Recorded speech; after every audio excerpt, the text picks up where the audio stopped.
Agent of Foxglove Ingobnito by Lark Sabre. Read by Lark Sabre. Chapter 30.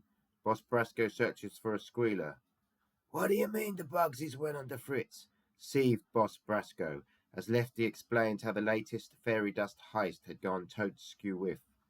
Boss Brasco's voice didn't get louder with anger, but instead became even more gravelly, icily fierce, like a husky, more controlled counterpart to Lincoln the alligator's growl. The boss's piggy eyes twinkled infernally at this sizable setback. Hunter hadn't ever seen any creature, be it human, animal, fairy, or goblin, brewed with such cold fury as Boss Brasco, a blizzard blowing just beneath the sluggish surface of his jaundiced face. I dunno, boss. It's like them finger bells was ready for us, like they'd been tipped off. The minute the Bugsies went down, that power-dressing Finkerbell dame in the pink suit walked in and zapped us with a wand, relayed Lefty, the implication of the evening's events crystallizing for him in their retelling. You know what that means, Lefty? You know what I think? Asked Boss Brasco, his sallow jowls jiggling and his beady eyes burning a hole in the soul of whomsoever they alighted upon. Do you think them fairy face got someone on the inside, boss? A no good, lowest of the low, God murder forsaken squealer? Replied Lefty, the possibility now coming together in his own mind, too, that someone had betrayed the gobstavow of Gob Murter, of never blabbing about Mobilina business to anyone outside the gang, especially those dedicated to quashing extreme goblin lawlessness. Yeah, you goombutts, that's exactly what I think. We've got ourselves a squealer in our organization, huskily thundered back Boss Brasco, deadly earnestness in his sunken, squinty eyes. Deadly for the squealer, anyhow. Hunter began to feel hella uncomfortable. Well, what do you want to do about it, boss? It's not none of my crew. I'll vouch every one of them, even that dumb Lucky, or the other mook lynch on Gobby, said Lefty with admirable loyalty. Well, what about that new wise gob, Joey Pumpkins? He's a regular mystery gob. Is he gonna be a problem for us, Lefty? Asked Boss Brasco, raising an eyebrow like an upside-down V someone had tried to straighten out ineffectually after sitting on it. Joey's a stand-up gob, boss. He even rescued Lucky from a meow rat today. I tells you, he's a real piece of work, a class act, boss, said Lefty, defending Hunter/Joey in a way Hunter/Joey found rather endearing. Even though Boss Brasco and Lefty were talking about Lucky, John Gobby, and Hunter like they weren't there, they were in fact in the same room, the back room to La Gobra Nostra, which doubled as Boss Brasco's shambolic office, the one with the alcove which accommodated the ramshackle treehouse lift down to the hangar where the as yet still inoperable Gob Berta was stored. Ho, Downing hobgoblins! Boss Brasco sounds like he means business. He's more psycho than tongue Sahor from Italian brain rot, thought Hunter, sweating profusely under his $3.99 rubber mask, the mask which had caused all these bothersome heroics in the first place. I don't know what gobblers do to squealers, but I don't think I want to find out. Boss Brasco waddled around the melted fatberg and gobsnot glued scrap wood table, which passed for his desk, glowered at Lefty and his crew like a haunted picture whose eyes followed its intended hauntee around the room. He went to confer in hushed, gravelly tones to the two hulking, orc-like goblins loitering outside the back room, which passed for his office. Ominously, the two extra hench gobs accompanied Boss Brasco back into the room, where the latter made an announcement, though it was more like an offer Lefty and his crew couldn't refuse. These here two gentle gobs is called Vinny Vicella and Vito Schnozzer-Cutter, and I's instructed them to frisk yous for a walkie-talkie. Yeah, I didn't get to become the boss without knowing how those fairy fits operate, capiche? I know that they give squealers invisible walkie-talkies so they can listen in on confidential gobster business. I'm gonna find out if one of your wise gobs has flipped to the other side. A little bit of their sorcery, some sweetener like a never-ending goblet of bog water, or a magical nose job to make you irresistible to some gobster's mold caked in limestick and eyeliner, is enough to make some gobfellas sell out this artisanal fatberg upcycling studio that is our giant enterprise. Any one of yous who's turned snitch is gonna visit Lincoln in a pair of concrete winkle pickers. Capiche? Hey, boss, that's okay with me. We ain't got nothing to hide, have we, guys? I's the G.L.O.V.E, and I can vouch for all the gobs in my crew, Lefty reassured Boss Brasco, blithely strutting towards the Gobgoozalonga duo of Vinny and Vito, his conscience clear, well, by gangster standards. Boomerang and Boggarts, panicked Hunter to himself. What am I going to do now? F.O.X.G.L.O.V.E never warned me the Godbers knew about walkie-talkies. They're going to rumble me. I'm only 7 3/4. I'm too young to be fed to an alligator. I wanted to check out that new Lanky Box vid on YouTube when I got home for a start. And gulp, won't it be, quite painful being chopped up by Lincoln? Those fairy feds have really left me in the lurch.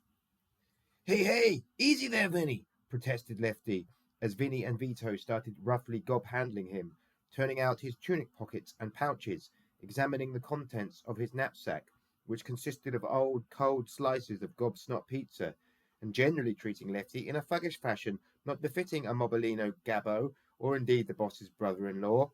But Boss Brasco didn't seem to mind this breach of gobster etiquette. He was venting his frustration out on his sewer soldiers for the foiling of the heist, a boss's privilege. And to him, a Gabbo was just a glorified sewer soldier. He was determined to get some satisfaction, and a squealer would be the perfect target if he could unearth one. Lift is clean, boss, mumbled Vito gruffly, and shoved the Gabbo to one side. Hey, what did I tell you, boss? The left ain't no squealer, ain't no fairy flipper. You nearly tore my tunic there, Vito. No need to play the tough gob. You's just fortunate I don't hold grudges, capiche? Said Lefty, making an ostentatious display of dusting himself down. Don't be so cocky, Lefty. We ain't patted down your boys yet. You's vouched for them too, remember? You's gonna be gator chum too if one of them's wearing the wandy, capiche? Snarled the boss, instantly cowering the garrulous Gabbo. Hunter watched as John Gobby and Lucky received a similarly heavy-handed patting down to their Gabbo. Vito and Vinny were Mobilino enforcers and had obviously been lent on by Boss Brasco to really get Lefty and his crew into a cold sweat to match the boss's cold fury. The tension in the room was as thick as a fatberg. But it was 100 times more worrisome for Hunter, for he knew he was the squealer. He understood that as Boss Brasco knew the walkie-talkie was invisible, all Vito or Vinny would have to do was feel it in their grasp to finger Hunter as the undercover agent, the infiltrator, the traitor, the squealer. The advantage of its invisibility had been lost. Hunter would have thrown the unseeable device out of his pocket given half a chance, but Boss Brasco was watching the crew like a hawk, or a hawk-nosed goblin, which was most goblins. Levitating leprechauns, there's nothing I can do. This is the end of the line for Joey Pumpkins. I love you, Mum, Dad, Jerop, even you, Scalzi. Hunter's eyes began to well up beneath his $3.99 mask. He was in a petrified daze and just going through the motions of whatever the Godbers prompted him to do. In a matter of seconds, Vito or Vinny would feel something tubular in the pocket of Hunter's grass-stained streaked school trousers, something an orcish goblin frisker could feel but not see, and Hunter's goose would be cooked. And that metaphorical cooked goose would be Lincoln's supper for real. These two mooglins is clean too, boss, confirmed Vito, or was it Vinny? And the relieved John Gobby and Lucky were batted away by the broad leg-breaking mitts of Vinny, or was it Vito? Like condemned goblins given a last-minute reprieve, they went and stood with Lefty in the corner of the office, their eyes rolling with looks of solidarity between them. Unlike Lefty, John Gobby and Lucky didn't even bother with the display of offended pride. It had been a long and disastrous night, and they just wanted to grab a goblet of bog water, then get the heck out of La Gobra Nostra. Well, looks like it's just used to go, Joey Pumpkins from the big city. You know I never did trust out-of-towners and fence jumpers. Who are you, anyways? Some gob I never heard of that Lefty's taken a shine to. Never trust the new guy, that's my motto. Especially one who dresses like he's a goddamn humoke, ranted Boss Brasco, his mind 99% made up already as to the identity of the squealer in his organization. The boss sized up the Ingobnito F.O.X.G.L.O.V.E agent with his beady, bloodshot, goblin gogglers, his pus yellow, multiple chins wibbling with every viscous beat of his sulphurous heart. Hunter submitted himself to his fate. There was no way out.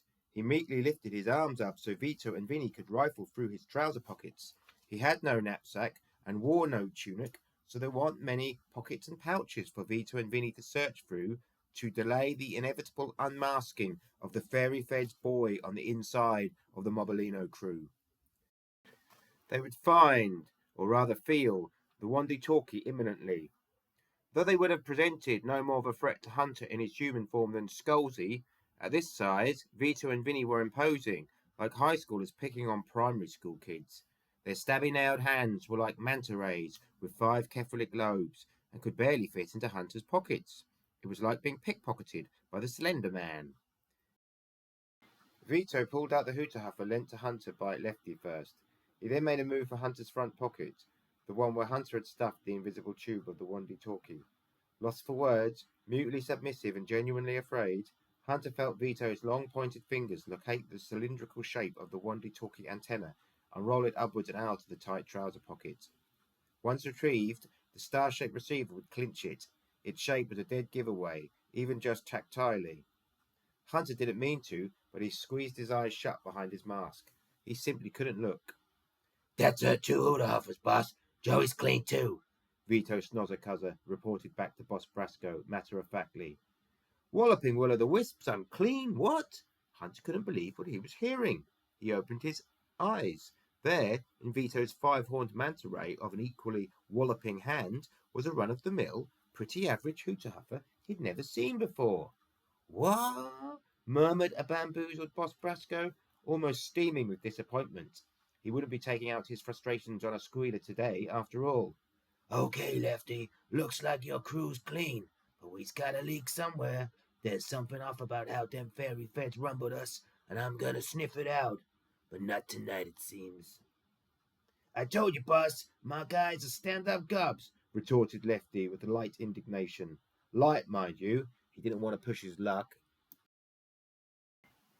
"Oh, get out of here, you crumb-bums," was Boss Brasco's irascible parting shot as Lefty gave Vito and Vinny a sarcastic nod after they returned the crew's items, including Hunter's two hooter-huffers and Lefty's stone-cold, board-stiff, soggy nettle and crab spider pizza slices, one of which he defiantly took a bite out of as he barged past the boss's most gobgoozer-longer goons, leading John Gobby, Lucky and Hunter out of La Gobra Nostra and through the largely seated throng of mumbling, menacing gobsters in the club itself.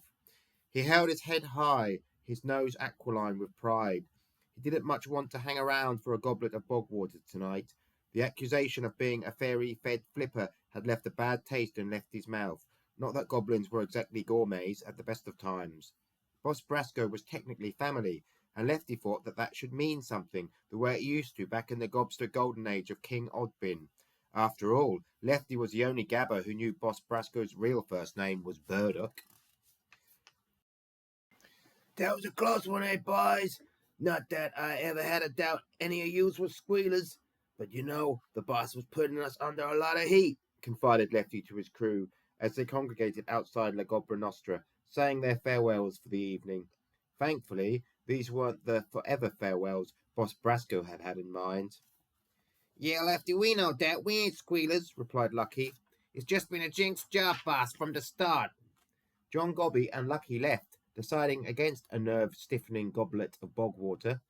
Lucky went home to lick his wounds, and John Gobby to find his second-best she-gob, Rio Ribwartelli. She wasn't quite as hideous in all the right ways as Sharona, but at least John Gobby didn't have to share Rio with an alligator, or compete with Joey Pumpkins. "I'm sorry tonight was a bust, kid," apologized Lefty. "You thought you were going to get a taste of the big time, and instead you got bowled out by the boss. You can give me back my hooter-huffer seeing as you found yours now. Or rather that gorilla Gobovito did, eh? I'm the same, always leaving my hooter-huffer in one of my pockets or pouches and forgetting about it. Forget about it." Hunter handed Lefty back the quality piece he had borrowed from the Gabbo, and buried the second mysterious hooter-huffer, the one which had formerly been a walkie-talkie, deep within the right front pocket of his school trousers. "Yeah, silly old me, eh? I'd forget my own head if it wasn't screwed on. Well, thanks for lending me yours, Lefty. Your hooter-huffer, I mean, not your head. Say, I've got something for you, just so tonight's not a total letdown," said Hunter. He took off his Fay-Ban sunglasses, the super cool ones given to him by Dr. Nutkenstein, and put them on Lefty, one arm snugly slotting over his bat-like left ear, and the other just about held up by the gnawed flap of his right. The bridge of his mahoosive goblin conch could probably have supported the Fabans all on its own, to be fair. Lefty looked ridiculous. The hunter diplomatically told him the exact opposite, fibbing for the greater good. These are gobtastico. I look like that Ryan Goblin. Well, minus a look. Are you sure I can have him, Joey? You's a prince, Joey. You's one of King Arpin's own great gobsprugs. You gotta be. Tonight won a total fizzle after all. Yeah, they're yours, Lefty. I can get another pair. I know a gob who knows a gob, you know. You knows a gob who knows a gob, eh?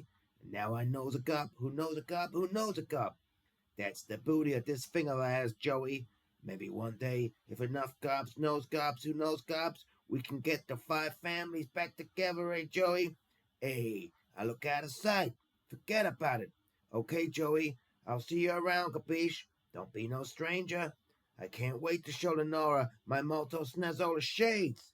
She'll see old Left still got it. Old Lefty down the up. Ciao for now. I'll return to Little Whiffley soon, Hunter lied. Not on your Nelly, he thought. Hunter made his way through Little Whiffley's customary scenes of dishevelled Godber revelry, unsure of whether Agent Wildflower would meet him in the sewers just past the wall with the wobbly brick. He didn't really want to backtrack all the way through the treacherous sewers on foot, or catch an awkward ride with Sharona and Lincoln slobbering over him with their eyes, though for different reasons.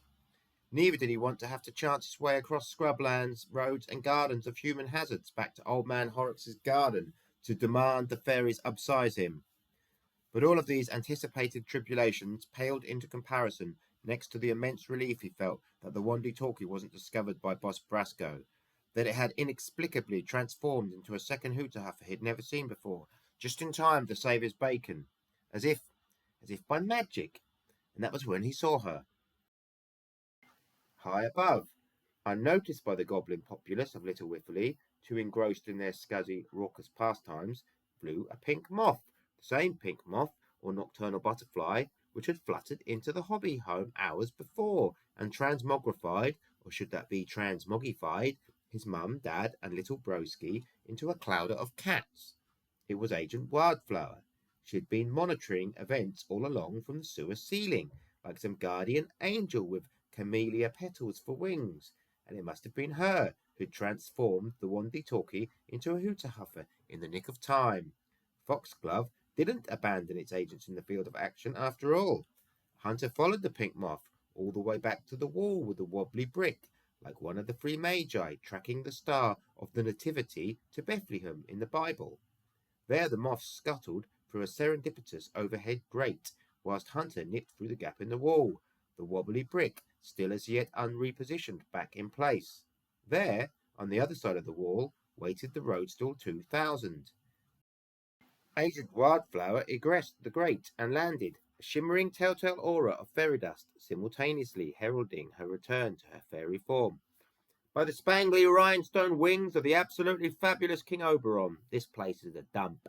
Let's get out of here post-haste, Agent Hobby, spoke Agent Wildflower, the very second her moth's proboscis had been replaced with pink, naturally lip-glossed, shiny fairy lips.